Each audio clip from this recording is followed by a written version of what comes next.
Hello guys, question number 38 करते हैं।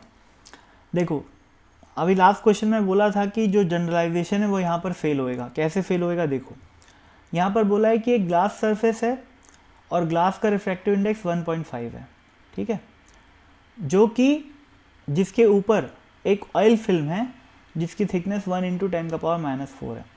तो यहाँ पर मान लेते हैं कि ग्लास है और यहाँ पर ऑयल है और यहाँ पर एयर है, ठीक। और ऑयल वाली जो लेयर है उसकी थिकनेस अपने को T is equal to 1 × 10⁻⁴ centimetre दे रखी है, जिसको मैं 1 × 10⁻⁶ मीटर लिख सकता हूँ, ठीक। Refractive index of the oil is 1.25, तो ये 1.25 है। ग्लास का रिफ्रैक्टिव इंडेक्स 1.5 दिया हुआ है, एयर का तो 1 होता है, ठीक है। तो ये तीनों चीज़ लिख लिया अपन। Now find the wavelength of the light in the visible region. 400 से 750 नैनोमीटर की बात किया है, which are completely transmitted by the oil film under normal incidence. Normal incidence है पर मैं बनाऊंगा ऑब्लिक समझाने के लिए, ठीक है। एक लाइट रे ऐसे आई, रिफ्रैक्ट हुई, रिफ्लेक्ट हुई, रिफ्रैक्ट हुई। फिर यहाँ पर क्या हुआ?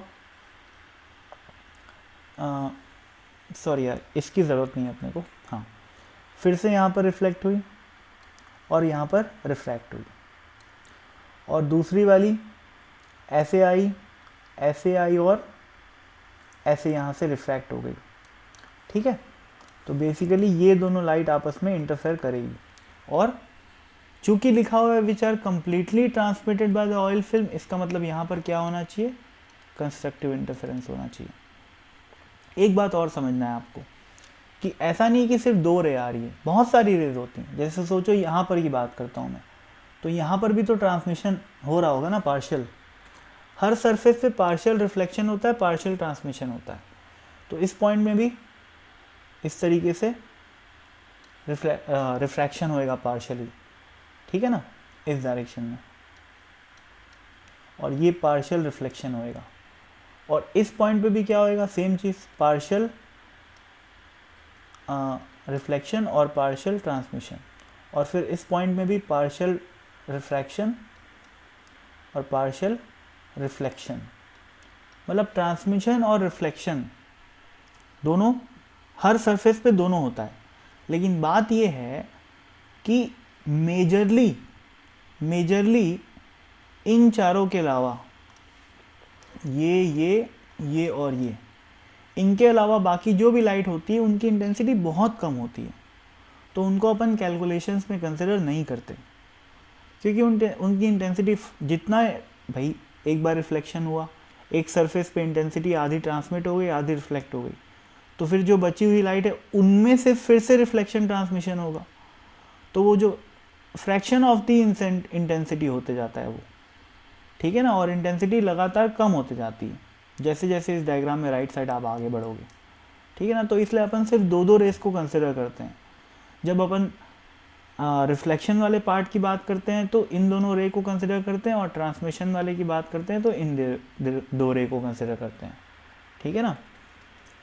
तो ये बात हो गई। फिलहाल तो अपने को सिर्फ इतने से मतलब है, ठीक। अब सोचो भाई, यहाँ पर क्या हो रहा है, ध्यान से देखना। ये एक लाइट मीडियम है, एयर, ये उससे भारी है और ग्लास सबसे भारी है, ठीक। तो इस पॉइंट की बात करता हूँ मैं। इस पॉइंट में रिफ्लेक्शन जो हो रहा है वो हैवी मीडियम से हो रहा है, तो ये वाली जो रे है उसमें पाई का फेज डिफरेंस आ जाएगा। जबकि यहाँ इस पॉइंट में जो रिफ्लेक्शन हो रहा है वो रेयर मीडियम से हो रहा है, तो यहाँ पाई का फेज डिफरेंस नहीं आएगा, और रिफ्रैक्शन में तो आता ही नहीं है। तो बेसिकली ये जो रे 2 है वो पाई फेज डिफरेंस अहेड है due to reflection at this point, ठीक है ना। और रे 1 की बात करूँ तो रे 1 तो भैया सिंपल ट्रांसमिट होते होते आई है, तो कहीं पर रिफ्लेक्ट तो हुई नहीं है ना। तो रिफ्लेक्शन की वजह से कोई पार्ट डिफरेंस नहीं आया है रे 1 में। लेकिन रे 2 जो है, एक तो पाई का ऑलरेडी फेज डिफरेंस आ चुका है, और वो एक्स्ट्रा डिस्टेंस कितना ट्रैवल की है? इतना ट्रैवल की है। यहाँ से लेकर यहाँ तक, ठीक है ना। तो जो डेल्टा एक्स आ जाएगा, ऑप्टिकल पार्ट डिफरेंस की अगर मैं बात करूँगा तो mu of oil into 2t करूँगा, ठीक है ना। अब delta x is equal to, अगर म्यू नॉट, ये म्यू नॉट नहीं है, म्यू ऑयल है ना, म्यू ओ इंटू 2t आ गया, तो डेल्टा फाई क्या हो जाएगा, के इंटू डेल्टा एक्स। के क्या होता है भाई, 2 pi by lambda, 2 pi by lambda into mu o 2t आ गया, तो ये मेरा फेज डिफरेंस आ गया। अब सोचो भाई, इस फेज डिफरेंस को यहाँ पर अगर कंस्ट्रक्टिव इंटरफेरेंस चाहिए और जो सेकेंड है वो ऑलरेडी पाई आगे है, तो यहाँ पर अगर कंस्ट्रक्टिव इंटरफेरेंस चाहिए तो इस पार्ट डिफरेंस के करस्पॉन्डिंग जो फेज डिफरेंस आया है वो क्या होना चाहिए, पाई, 3 पाई, 5 पाई, 7 पाई, क्योंकि जब ये पाई रहेगा तो पाई प्लस पाई बन के क्या बन जाएगा, 2 पाई हो जाएगा और कंस्ट्रक्टिव हो जाएगा। जब ये डेल्टा फाई 3 पाई होएगा तो 3 पाई प्लस पाई बन के क्या बन जाएगा, 4 पाई बन जाएगा। जब ये डेल्टा फाई 5 पाई होएगा तो 5 पाई प्लस ये वाला पाई बना के क्या हो जाएगा, 6 पाई, ठीक है ना। तो कंडीशन फॉर कंस्ट्रक्टिव इंटरफेरेंस क्या हो गई कि जो डेल्टा फाई है वो होना चाहिए 2n+1 इंटू पाई। जबकि याद करो क्वेश्चन नंबर 37 में क्या आया था, ट्रांसमिशन रेज में, ट्रांसमिटेड लाइट में अगर कंस्ट्रक्टिव इंटरफेरेंस होना है तो डेल्टा फाई कितना आना चाहिए था, पार्ट डिफरेंस के करस्पॉन्डिंग जो ऑप्टिकल पार्ट डिफरेंस आ रहा था उस समय भी म्यू इंटू 2 इंटू टी, उसके करस्पॉन्डिंग जो फेज डिफरेंस आ रहा था वो 2n पाई आना चाहिए था। पर यहाँ पर वो बात बदल गई because of the presence of a heavy medium glass.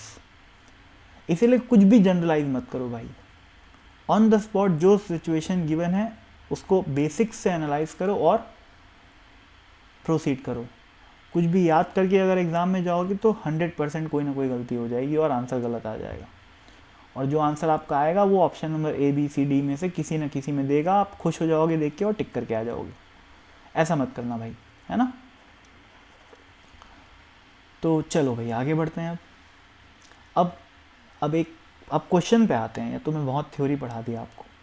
Find the wavelength of the light in the visible region which are completely transmitted by the oil film. इसका मतलब अपने को वो वेवलेंथ्स निकालनी है जिनका यहाँ पर कंस्ट्रक्टिव इंटरफेरेंस हो रहा है, ठीक है। तो मैं इस एक्सप्रेशन को आगे लिखता हूँ, डेल्टा फाई की जगह लिखा 2 pi by lambda into mu o 2t is equal to 2n+1 into पाई।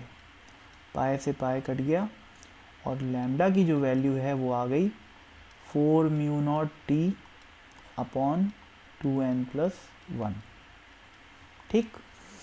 अब मैं थोड़ी सी कचरा को साफ़ कर देता हूँ यहाँ पर ताकि कैलकुलेशन करते बने।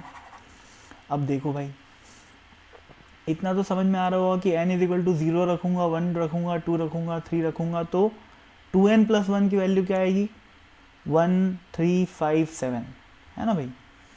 तो जब मैं n इज इक्वल टू 0 रखा तब जो मेरा लैम्डा आएगा वो क्या आएगा देखते हैं। पहले इस एक्सप्रेशन को सिंप्लीफाई कर लेते हैं।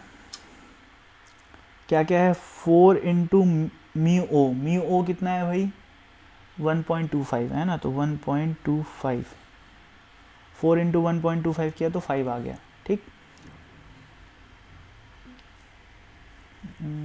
हाँ, इंटू टी कितना है, 1 इंटू 10 का पावर -6 है, ठीक है ना।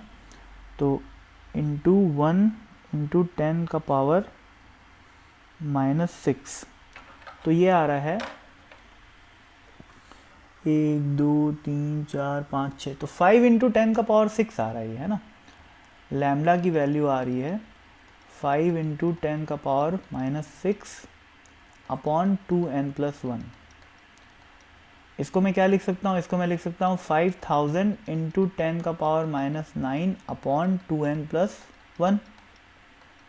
10 का पावर 9 मीटर में आएगा, ऑब्वियसली सब कुछ ऐसा ही में है ना। इसको मैं क्या लिख सकता हूँ, इसको मैं नैनोमीटर लिख सकता हूँ। तो क्या आ गया 5000 बाय 2n+1 नैनोमीटर, ठीक। ये आ गई final expression, 5000 bye 2n+1 nanometre, ठीक है। n इज इक्वल टू 0 रखूँगा तो क्या आ जाएगा, लैम्डा 5000/1 आएगा, तो 5000 नैनोमीटर आ गया, जो कि आउट ऑफ रेंज है। ठीक है, n इज इक्वल टू 1 रखूँगा तो लैम्डा की वैल्यू क्या आएगी, 5000/3 आएगी, है ना। तो 5000 डिवाइडेड बाय 3 1666 हो रहा है, वो भी आउट ऑफ रेंज है। ठीक है, n इज इक्वल टू जब मैं 2 रखूँगा तो लैम्डा की वैल्यू क्या आएगी, 5000/5, 5000/5 करूँगा तो आएगा 1000, वो भी आउट ऑफ रेंज है। फिर n इज इक्वल टू मैं 3 रखूँगा तो 5000/7 आएगा, उसके करस्पॉन्डिंग आएगा 714, लैम्डा आ रहा है 714, जो कि रेंज के अंदर है, तो ये एक्सेप्टेबल वैल्यू हो गई। n इज इक्वल टू 4 रखूँगा तो 5000/9 आएगा, 5000/9 हो रहा है 555.55, है ना, 555.55, तो ये भी एक्सेप्टेबल हो गई, ये भी रेंज के अंदर आ रही है ना, ये ठीक है। और अब मैं n इज इक्वल टू 5 रखूँगा तो 2n+1 की वैल्यू कितनी हो गई, 11 हो गई, तो 5000/11 करूँगा तो आएगा 454, लैम्डा की वैल्यू आ रही है 454.54। ठीक, ये भी एक्सेप्टेबल हो गई। n इज इक्वल टू 6 रखूँगा तो लैम्डा की वैल्यू क्या आ जाएगी, 5000/13, वो आ जाएगी 384। 384 इस रेंज से बाहर है, इसका मतलब 3 आंसर आए अपने, ये तीनों, ओ ये तीनों, है ना, 714, 555 और 454 मैच कर लेते हैं आंसर। 38 का पहला आंसर दिया है 714, बिल्कुल सही है। दूसरा दिया है 556, तो इसको अप्रॉक्सीमेटली 556 बोल दिया है। और तीसरा आंसर दिया है 455, तो इसको भी अप्रॉक्सीमेटली 455 बोल दिया है। ठीक है, तो अपना आंसर बिल्कुल सही है। इसका मतलब ये तीनों वेवलेंथ की लाइट यहाँ पर कंस्ट्रक्टिव इंटरफेरेंस करेगी। इसका मतलब मैं ऐसा बोल सकता हूँ कि इन तीनों वेवलेंथ को ये जो फिल्म है वो स्ट्रांगली ट्रांसमिट करेगी या फिर कंप्लीटली ट्रांसमिट कर देगी। ठीक है, बात एक ही है। ठीक है, तो आई होप आपको समझ में आया हो। और भाई ऐसे ही करना है, बिल्कुल बेसिक से चलना है और स्टेप बाय स्टेप एनालिसिस करनी है, और कोई तरीका नहीं है इस क्वेश्चन को सॉल्व करने का। लेंदी है, मैं मानता हूँ, और वैसे भी एससी वर्मा के लास्ट के क्वेश्चन लेंदी ही होते हैं और काफ़ी अच्छे भी होते हैं, है ना। एग्ज़ाम में इतने लेंदी क्वेश्चन नहीं आते, बट एससी वर्मा का जो सीक्वेंसिंग है क्वेश्चंस का वो इतना बढ़िया है, इतना अच्छा है कि आपके कॉन्सेप्ट बहुत अच्छे हो जाएंगे अगर आप एससी वर्मा को पूरा शुरू से आखिर तक सॉल्व करोगे किसी भी चैप्टर का। ठीक है ना, बाकी और भी बुक्स आती है मार्केट में बहुत अच्छी अच्छी, कोई दिक्कत नहीं है, किसी की बुराई नहीं कर रहा हूँ, पर एससी वर्मा की जो सीक्वेंसिंग है वो सबसे बेस्ट है ना। और नंबर ऑफ गलतियाँ एससी वर्मा में बहुत ही मिनिमम है। ठीक है, तो one of the best, in fact the best book present for physics of 11th-12th, है ना, as far as the question bank is concern. Theory थोड़ी कमज़ोर है एससी वर्मा में क्योंकि बहुत ज़्यादा डिटेल में नहीं दिया हुआ है, बट क्वेश्चन बैंक बहुत सॉलिड है भाई, है ना। तो with due respect to SC Verma, अपन एससी वर्मा हमेशा सॉल्व करेंगे। अभी के लिए बाय।